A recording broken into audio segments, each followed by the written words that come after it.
Thomas Whittle, farm manager here for Wild Cow Farms in Gooding, Idaho, located in southern Idaho.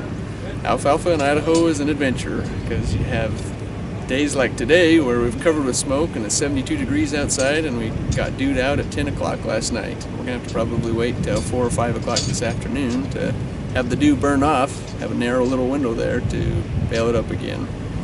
And then we have other times where we don't get any dew. We purchased the Dew Simulator last year to try and make the guessing game of when to get the dew manageable, because, you know, the high quality hay comes at a price. It's got to be baled up with the right moisture. You get the leaves in there, you get the higher protein.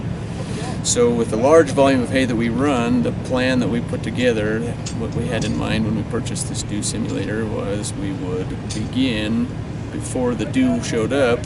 One of our baler drivers would get out, the other would follow him around, and they would bale until the dew arrived, and then they would just jump in balers and bale like normal.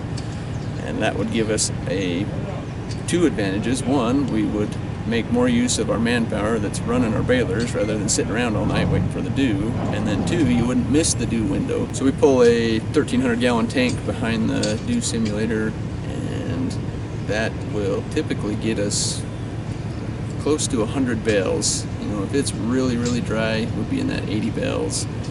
And so if you're in heavy hay, I mean, that's 2 or 3 hours of one baler. If it gets hotter in the morning, obviously they start ramping it up, throw some more water on with the nozzles. But in the evening when you start, you just kind of pick a volume. So you kind of bump it up to get right to that moisture that the bales are sticking together nice and looking good. We have definitely noticed a big difference on how the bales stack up.